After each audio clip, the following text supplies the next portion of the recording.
Okay, moving right along here, our next speaker is Lyle Jenkins. He's a retired NASA engineer who worked over 35 years in the space industry. He has a master's degree from Berkeley and served in the Navy for 3 years.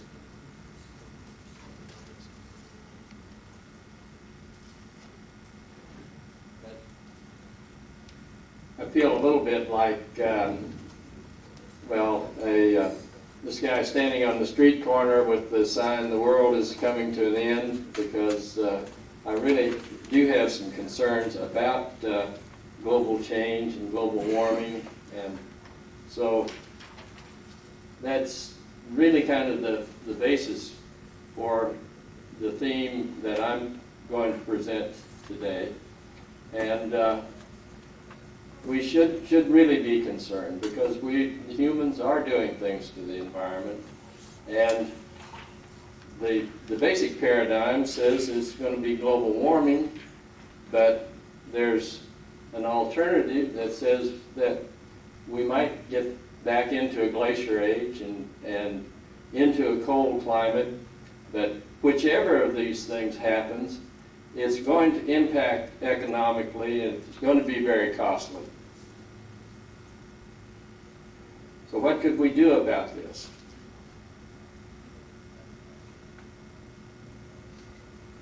The civilian activities or civilization's activities are likely to cause global changes.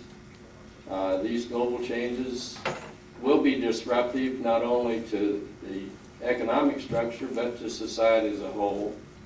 And the problem at this stage is the confirmation of these changes is being somewhat obscured.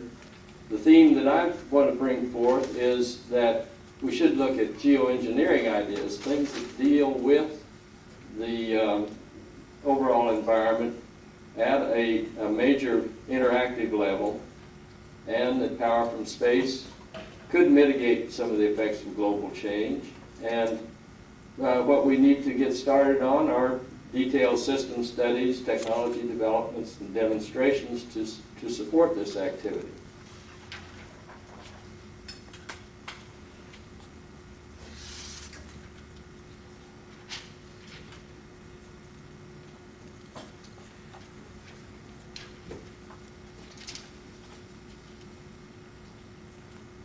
I think that this statement by Chapman and Morrison pretty well sums up some of my concerns on this, that and to a degree supports some of the research and exploration of Venus and Mars, is to understand where things might be headed, what the effects of the pressure we're putting on the environment might be. But we're certainly putting ourselves at risk with the activities that we're subjecting, and experiment we're subjecting the Earth to.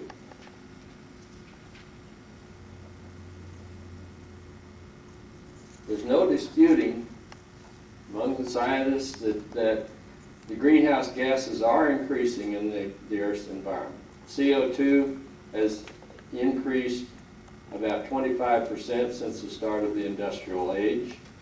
We're adding other greenhouse gases. Of course, you take that input, apply it to a global circulation model, and more greenhouse ought to give us global warming. And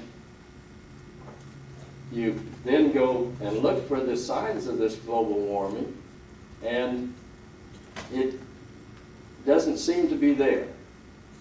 The measurements or the climate models would predict an increase of 3 or 4 degrees Celsius. The actual measurements are not quite up to getting a degree Fahrenheit. So what's happening here? There are a lot of uncertainties. But one of the things, I worked on the Apollo program. It got dropped out of the bio, but I worked on the Apollo program. We helped put a lot of instruments on the moon.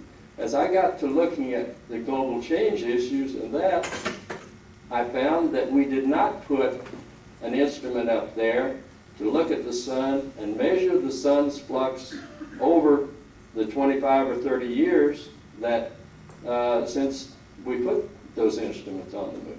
Why we didn't choose to do that, I have no idea. I wasn't part of that decision process.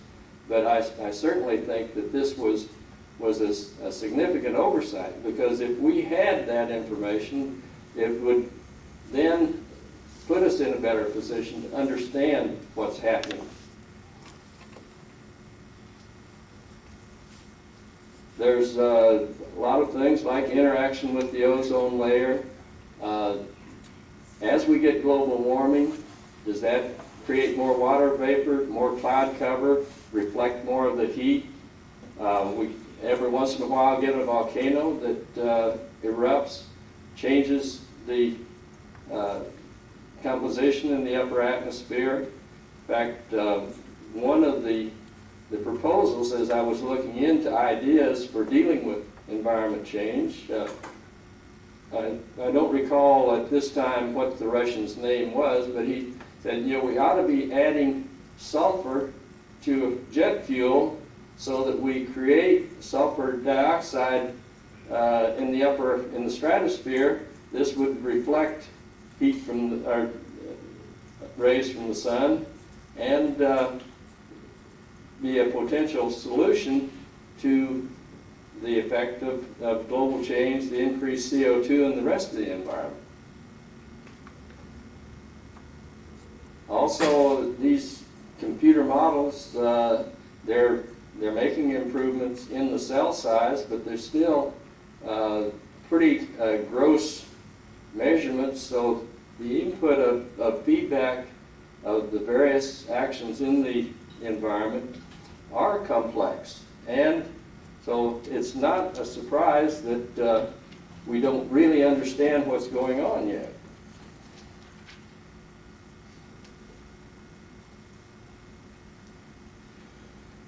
One of the things that is being predicted, along with the overall climate increase, is with more energy into the environment that we might get more intense storms, more hurricanes, in my mind is sustained El Niños, more rapid El Niños, things that we've witnessed. The last decade is listed as one of the hottest that since they started measuring things. This could produce a rise in sea level. Certainly one of the effects that they don't quite understand yet is that the glaciers are disappearing. Well, it's hard to make a direct correlation there, but there's no question that some of these glaciers are going away. And all this disruption in the weather patterns, it seems to me that we're seeing more fluctuations. I have some tie-in to farming and at a farm up in Kansas, and that, you know, the droughts are too wet to plant. These sort of things do seem to be happening more.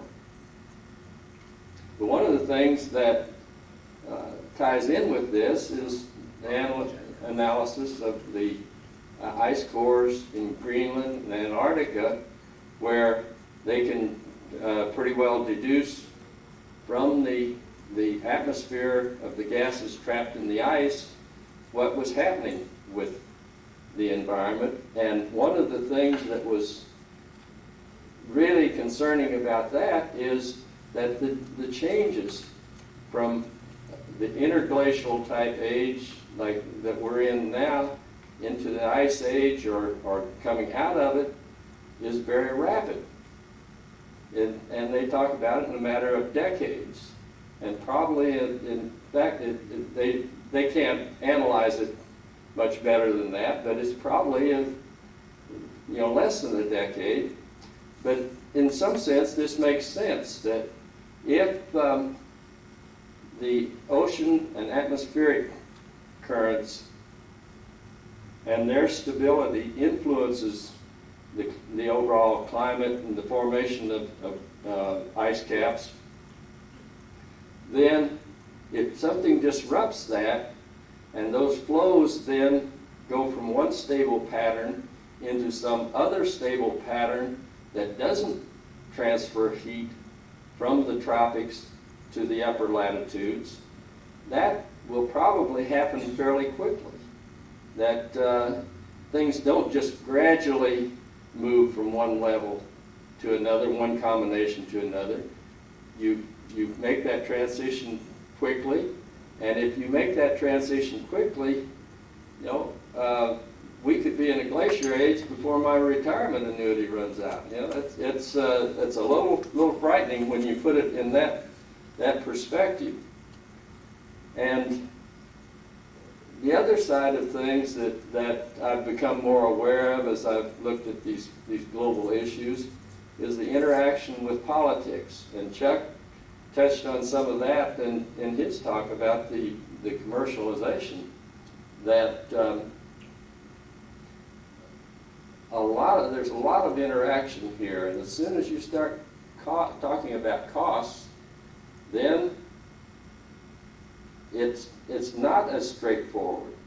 And as we've seen with the tobacco companies, they can always hire some scientists and doctors that will support their position, even though common sense says that it's a really wrong position, that it's overwhelming that cigarette smoking is cancer causing. And to me, it's overwhelming that a buildup of CO2 in the atmosphere is going to have an effect.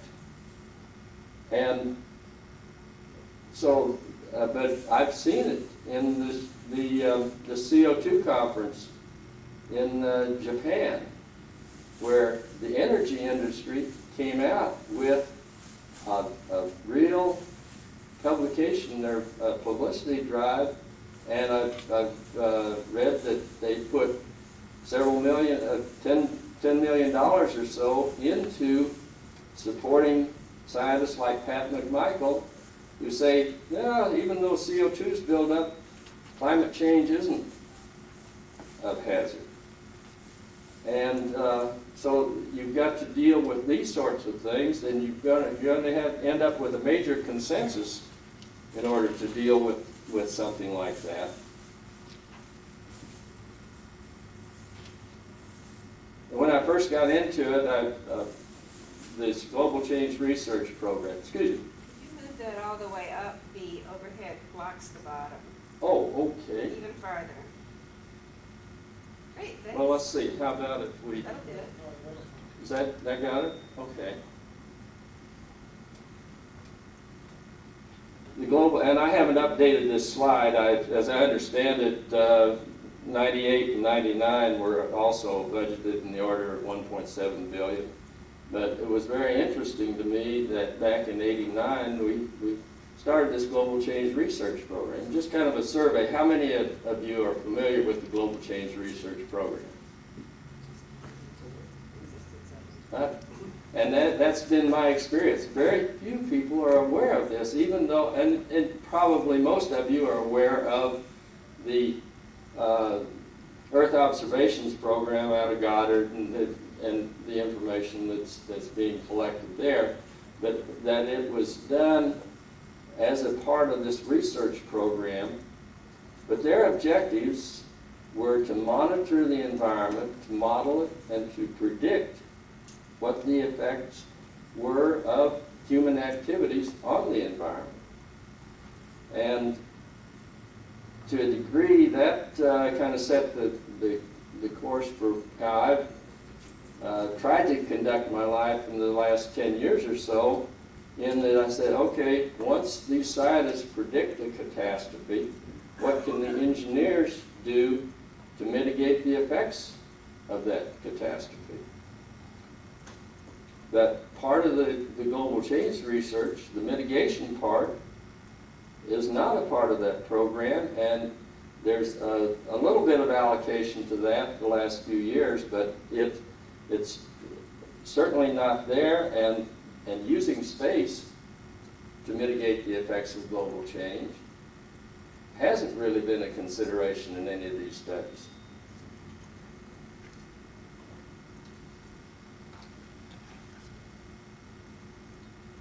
I talked about geoengineering, and there was a study looking at interacting with the global environment on a major scale, but the definition that was used in that study was that you'd use technology to interact with the Earth system to modify the effects of global change, environment change, that we expect to be induced by civilization in what has been described as an uncontrolled experiment on the environment. And that's really kind of where we are. We're changing things, but we don't know what the effect is going to be. I'm sorry, I didn't get it high enough again. There was a panel that would put together a report. I hadn't seen much since then, and certainly there hasn't been much activity on that. But they tried to catalog some of the concepts. And you know, the message that I got from that is we ought to start looking at some of these.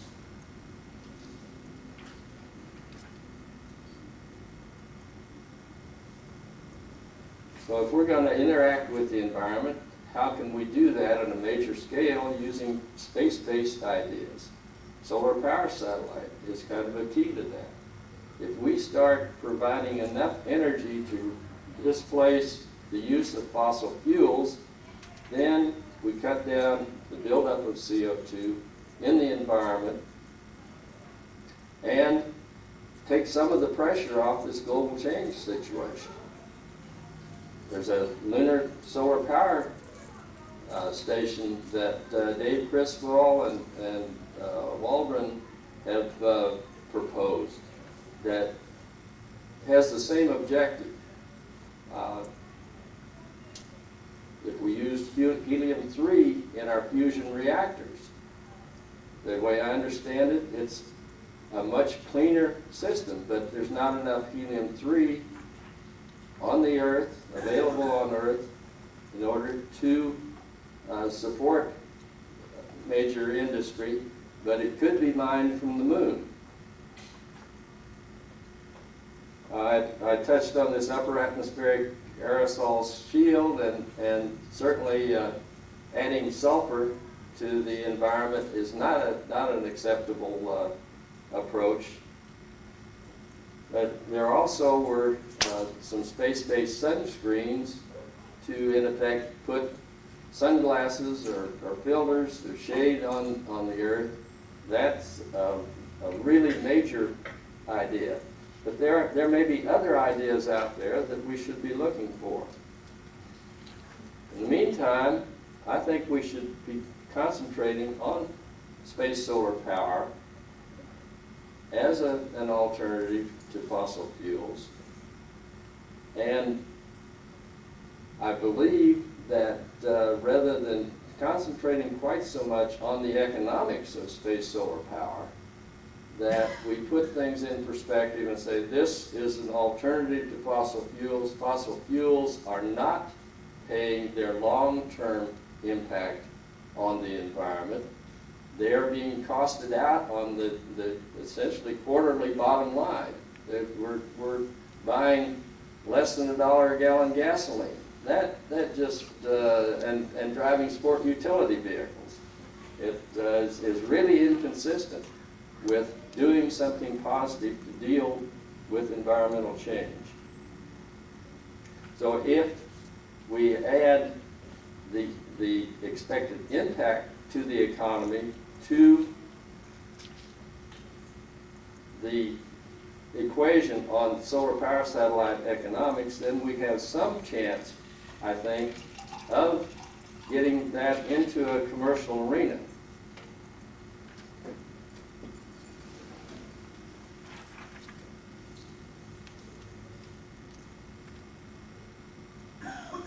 My problem with Criswell's idea on the lunar solar power satellite is it's a next level of infrastructure above what has been holding back the solar power satellite and space solar power concepts, that there's so much investment required early before you get the first kilowatt of electricity back from space that you're not going to get a commercial enterprise to invest in that. And it's even greater for a space solar power. And the system complexity is immense to maintain a continuous supply of power from the moon.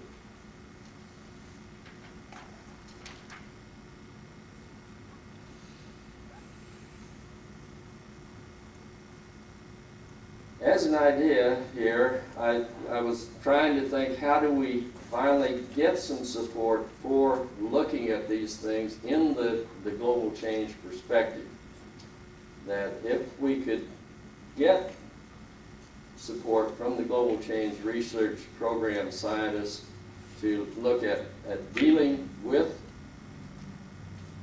the environmental problems, that there's at least a basis there to extending what their research is finding out.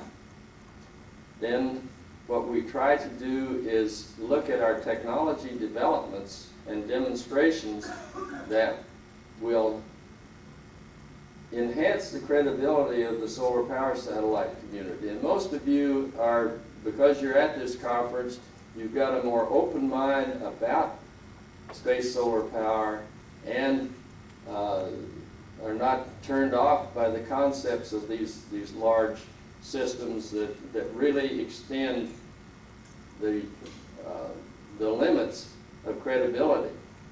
But certainly, as Chuck mentioned, getting a banker and his board to approve commercial investments into space solar power is going to be difficult.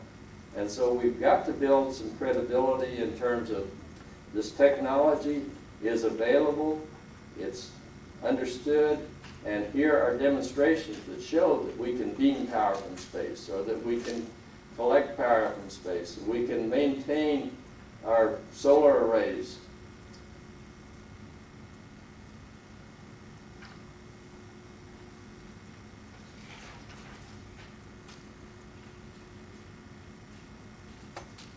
To kind of summarize here, no question, CO2 in the environment has increased.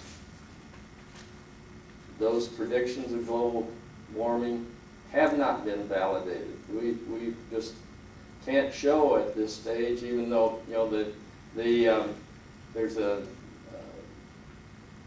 I forget again the acronym, but it's a UN panel came out with a pronouncement. What? IPCC, yeah, thank you, Seth. They came out with a projection, you know, that we were seeing global warming.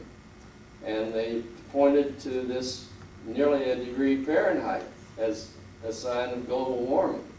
But that's not going to impress everybody. And even though 90% of the scientists endorsed it, you had this other 10% that got equal media time and everything that says, hey, it's not happening, because they don't want to see constraints placed on fossil fuels and thrust to other alternatives.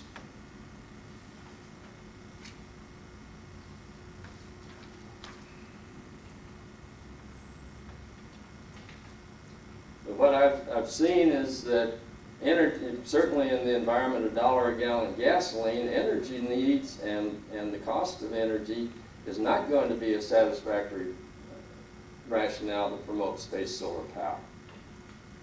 But if the risk to the environment can be validated, and we use the right approach leading into it, and Peter Glaser, after those initial studies, is looking for those ways to tear us into space solar power.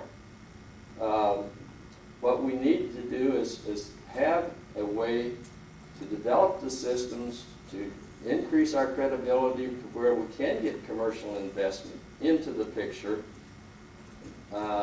reduce that risk of that investment, then we've got a chance to get a system that I think a lot of us believe in. And one of the views that I believe holds up is that we had a system of solar power satellites providing levels of commercial energy to the Earth.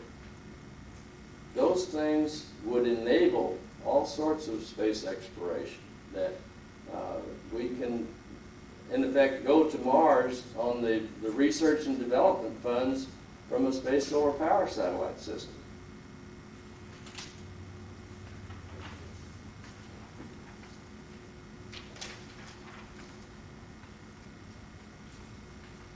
Well, this is just repeating about the same sort of thing.